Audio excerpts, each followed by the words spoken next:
Welcome to The Growth Project, a podcast brought to you by AMPLOS.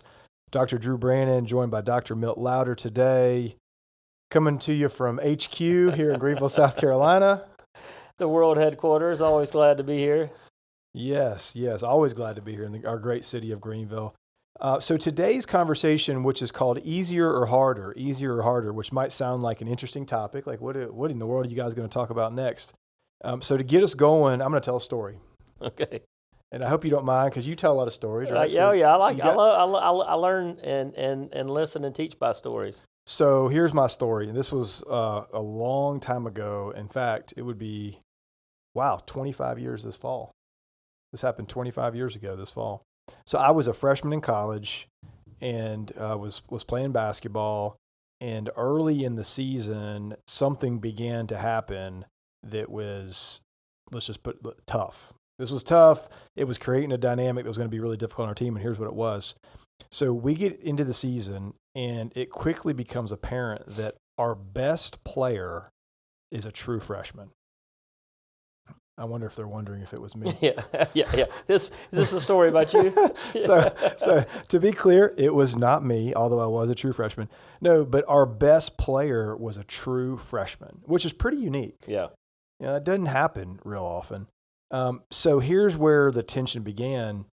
Our captain was a senior who was a 3-year starter at point guard. And this freshman, who was the best player on the team, played his position. It's hard. Yeah. And so when the season started out, our coach was trying, and you could see, if you knew the game of basketball, you could see him trying to do this, which was, I agree, the right thing to do. He was trying to kind of like make it work. He was trying to play them together and, kind of find a way and be creative and all this stuff. And as we got into this thing, it became apparent that like it wasn't going to work that way. Like there was no getting around this, where he was going to have to give the freshman his chance to really blossom and like play this role. And so unsurprisingly, as that began to take shape, the senior didn't do real well with that. And I don't think any of us would have. No. Like nobody would have done well with that. But as he began to struggle with this, some things began to happen on the team related to his mindset, his attitude, his body language, his effort. And as these things started to kind of go downhill, the effect on our team was profound, which makes sense, right? And so as this negative kind of like ball rolling down the hill began to really pick up momentum, it got to a point at times it was really, really difficult. And so like, I don't even know necessarily if he always was aware of what he was doing. He probably wasn't. Like I'd imagine it was a scenario where there were times where he knew he was doing this stuff and other times where he just didn't even realize it, because that's kind of how we work as humans. Yeah. No, I think absolutely. One of the things we talk about a lot, Drew, is hard to prepare for what you can't predict. And so you think 3-year starter. Did you say he was a captain or not? Yeah, captain. Yeah, 3-year starter, captain. This is my senior year. I'm supposed to have the biggest impact. I have a role on the team. I'm a leader on the team. And then completely unprepared for. So it's hard to know how you're going to react or respond the right way. And 2, what we know as well is stress makes you selfish. Right. And so what that means is when I'm under stress, I'm not able to see how my stress impacts or influences others. So he may have deliberately, my guess, he wasn't this kind of guy, to undermine the team, to create a negative disruption. My guess, he just was under so much stress, pressure, frustration, disappointment, discouragement, that he could not help but impact other people in a negative way, because he was a leader, obviously, on the team. Yeah, right, exactly. So people were paying attention to what he was doing. And so when he was walking in the door with a spirit of negativity and doing some complaining, some excuse making, finger pointing, that was giving others permission to do the same thing. Yeah. Yeah, and so there's a part of permission to be human we think as a leader is so important. You got to give yourself permission to be human. But as a leader, you're held to a higher standard. And part of why this podcast exists is to help raise your awareness of that gap that exists between who you are and who you want to be, and who you are and how you show up each and every day. And so we aren't very good at self-awareness, as we've mentioned Tasha Urich's research over and over and over again. 95% of us claim to have a high level of self-awareness. Only 13% of us do, especially a 22-year-old senior. Yeah. Probably not the highest level of self-awareness. And what can we learn from that is really what we want to talk about today, that the question we often ask coaches a lot or leaders is your team winning because of you or in spite of you? Are they winning because of what you're helping them do, or are they overcoming you? Right. And so the language that you were talking about, are we making it easier for them, or are we making it harder for them? Right. And what this guy sounds like he was doing is make it harder for everybody else to show up with a good attitude, with a positive work ethic, to have some team chemistry. He was making everything harder. Yeah. And so really, yeah, exactly. We're talking about kind of the unintended consequences of how we show up and how we interact with people and the dynamic we bring to the table. And sometimes it's the intended consequences. Yes. But we'd like to also kind of see the best in people and believe the best in people. We're going to assume positive intent and say that maybe you aren't aware of what you're bringing to the table. And it's, it's what you like to say all the time, Drew, that it's not going to happen through you unless it first happens within you. And so as we go through these possibilities of where you're making it easier or harder for those around you, we want you to kind of think first and foremost for yourself. As you hear some of these questions, how would you answer the question for you? And pay attention to that factor. The other part, how easy it is for everyone to jump on the negativity train. It seems much harder to get people to be positive and optimistic and encouraging than it is for people just to get negative and down and discouraging. And so if I can walk in and set that kind of tone, you invite, I guess misery does love company, you invite more people to that. And it's a lot easier for people to get on that bus than it is to get on the bus of kind of having that positive mindset. For sure. So just one final comment for me before we jump into these questions. And that's what we're going to be doing, is kind of talking through these specific questions, and would really challenge you as we're doing that. If you're driving down the road right now, you can just do this mentally. If you're not driving down the road, take some notes on this as we get into it. And then the other thing I want to say is, don't try to answer these questions about you without getting someone else's input as well. Because to be real candid and kind of just bottom line up front on it would be, you can't answer these questions on your own. You aren't fully capable of knowing the answer to the questions we're asking. So you need help. You might have a gut. Maybe in one direction. Yeah. You're going to be biased for sure, but you probably know the truth. But I think inviting somebody else in to give you some honest feedback and to give you some encouragement because you aren't even aware of when you do it. My wife and I were coming back. I was speaking this last Friday, and she went with me, and we were driving back, and she brought in an example of something that I do that she wasn't too particularly proud of. And how'd that go? Yeah, so you'd have been proud of me. I'm not the best sometimes at that kind of feedback. And I was like, well, give me some examples. And she said, well, I can't even give you an example right now. But next time it happens, I'm going to tell you. So I'm like, I can't wait for that.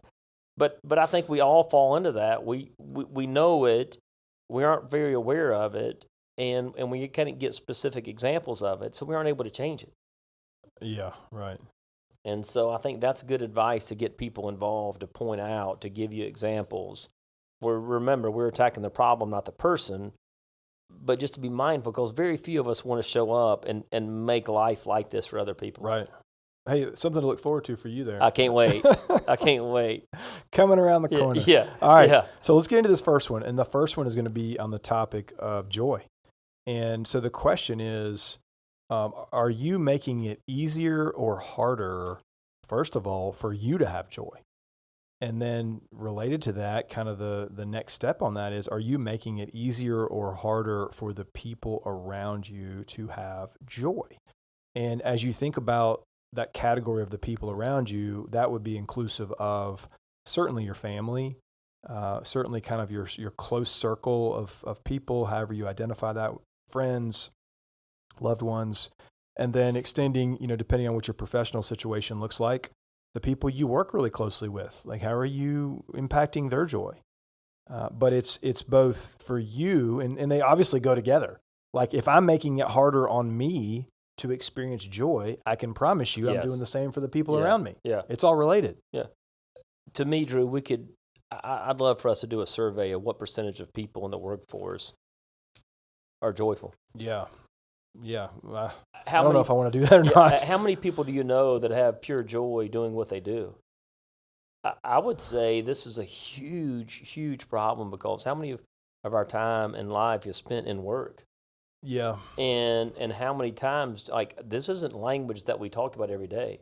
You know, people want to talk about being happy. Joy is different than being happy. Yeah, I was just going to say that. People want to talk about, like, team building is having fun. Well, not necessarily team building, but I think most of us would really struggle. Why do you do what you do, and what do you enjoy about the work that you do? Or even more so, what do you enjoy about the life that you're living? I would say we're plagued by a lack of joy. We are. We definitely are. But we keep settling for the same kind of mindset, the same kind of behaviors, the same kind of attitude, and keep thinking something is going to change. And so I love that you started to challenge yourself. Just even like, what brings you joy? Most people don't have that level of awareness. Well, and it's just, we've talked about this in other podcasts, that particularly as we age, it's really, really easy to stay the same. And so if you drift into this place in life, regardless of how you got there, where you're lacking joy and you're staying the same, well, obviously we're on this kind of this plateau, this collision course of much of the same. Yeah. And so that's certainly a factor in why so many people are living lives that are lacking joy, like you're describing. Yeah, I mean, I can look back in my life, and one of the things we know that expectations that either you assume or expectations that are placed upon you by others, is why we challenge that language so much in our corporate work. You know, because those expectations can take away your joy. Right. This is what I need to do. This is how I should be. I mean, I've told the story several times. You know, if you'd have told me I would be a psychologist, I would never have thought that would happen when I was in college. But not only that, you're going to have a chance to go to Clemson and be a part of a school that you love, and be a part of a couple of national championships in football and 2 in soccer. Never would have dreamed the once about soccer. Drew, I couldn't have dreamed a better career. But if you'd have told me, Milt, you're going to go over there and for the first 5, 6, 7 years, you aren't going to really enjoy it, I'd have thought you were crazy. Mm-hmm. But that's exactly what happened, because you know the roles we play in sports. We aren't coaches. We aren't fans. It's kind of no man's land. And I went over there acting the way I thought they wanted me to act. Here's how a psychologist should act. Here's the expectation for Milt. You should do this. And so there wasn't a whole lot of joy. And it wasn't until Marion Hobby gave that devotion around 2015 that I realized that I was not having a whole lot of joy doing a work and being a part of it. And that I let those and I'm sure it wasn't a whole lot of fun to be around at home, or it wasn't a lot of fun to be around in other areas, because those expectations had taken away my joy. And he gave a devotion that really changed my perspective. If I'm going to sacrifice this much for my family to be a part of this and to be a part of something that I love, I'm going to give myself permission to enjoy it.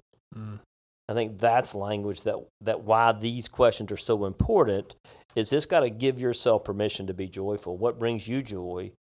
Because then and only then will other people around you be able to have joy as well. Yeah, and I think the theme I hear in what you're describing there, and you correct me if this isn't the right theme, but part of, at least one of the themes I think you're saying is like taking everything too seriously. Yeah. And I think that is a prime factor of what accounts for the challenge we're talking about right now. Like what is a prime thing that people do that makes it harder for those around them to experience joy? They take everything too seriously. And themselves included. 100%. Yeah, I got a reminder on my phone that says, quit taking yourself so seriously. Yeah. Well, and it's easy to fall into that trap. When you start working, you got to provide for a family. You have to provide for those around you. You have to provide opportunities for people, depend on you and on a payroll or whatever that may be. It's easy to take everything so serious. And that's a tough phrase too, though, because I find that people don't really know what to do with that. When they say quit being so serious? Yeah, they don't know what that really, okay, well, what does that translate to? And that's a fair question, because it certainly doesn't mean don't work hard. It doesn't mean pretend like everything is a fairy tale. It doesn't mean don't put the proper focus on the things that matter in life. It means none of those things.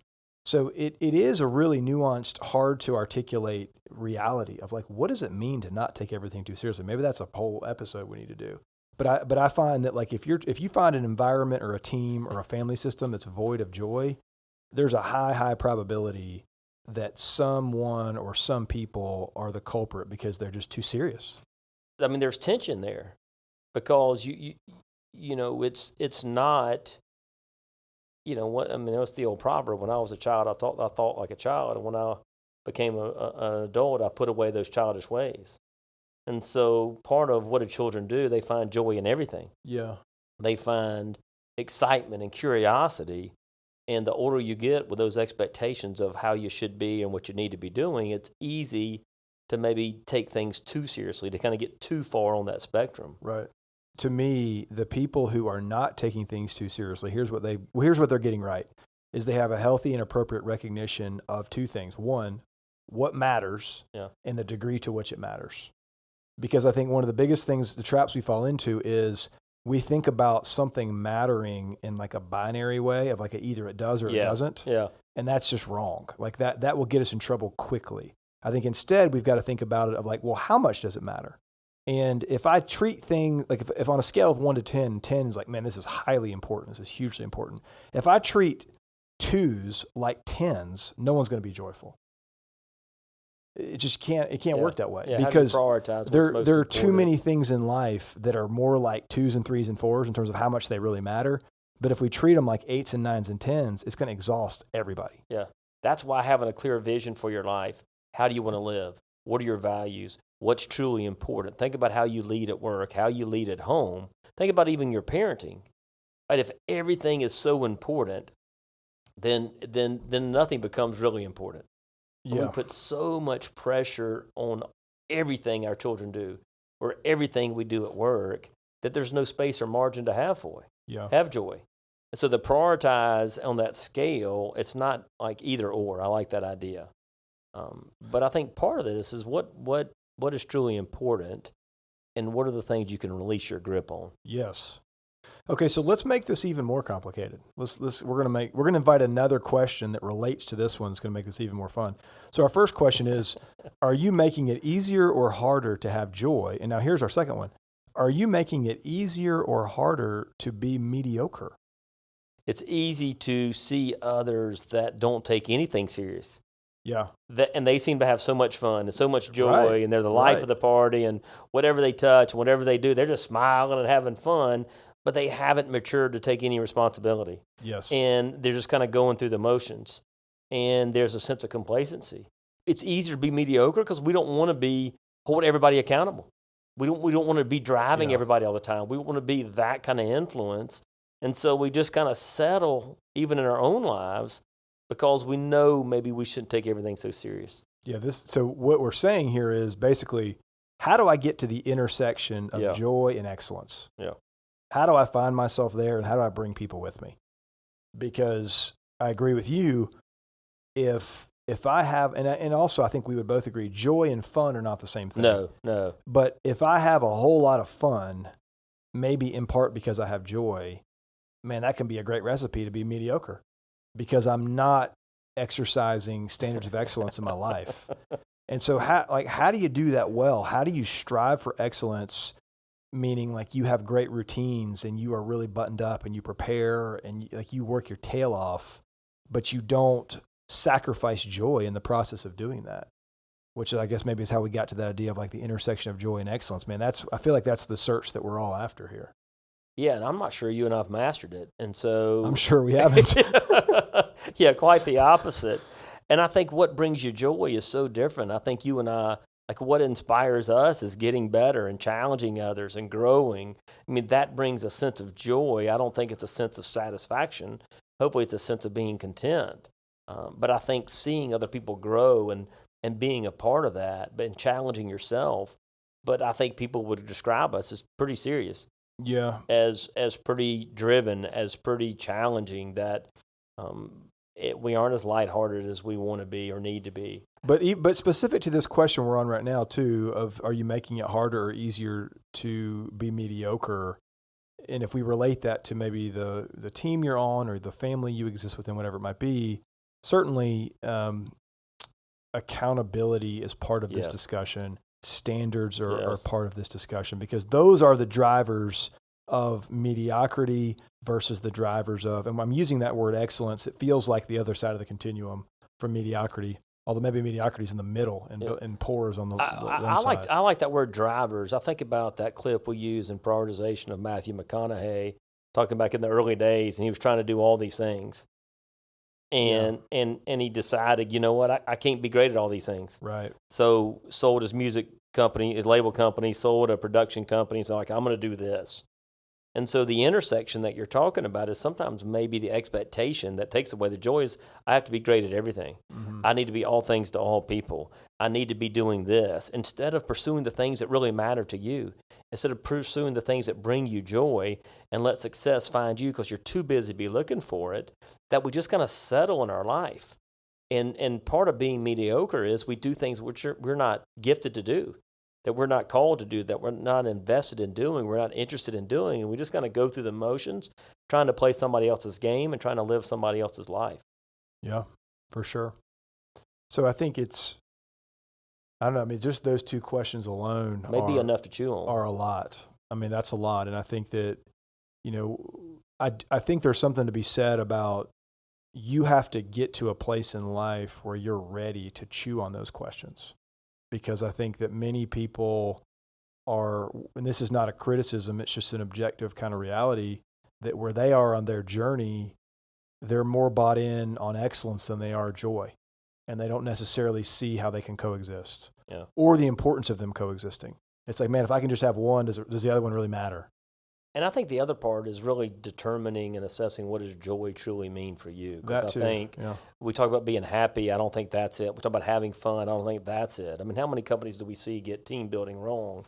Because we just want to go have fun. Well, that ain't really team building. Mm-hmm. So if I'm trying to play someone else's game and emulate someone else's life for no reason other than, I don't know what it might be, or envy or insecurity, whatever it might be, I don't get joy, nor do I get excellence. Yeah, or a lack of proper leadership. I mean, there's a lot of reasons.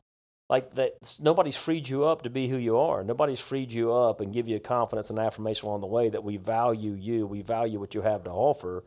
And so, I just had a conversation with a leader today who's walked into a situation where the previous leader was like, this is my way. This is how you have to do it.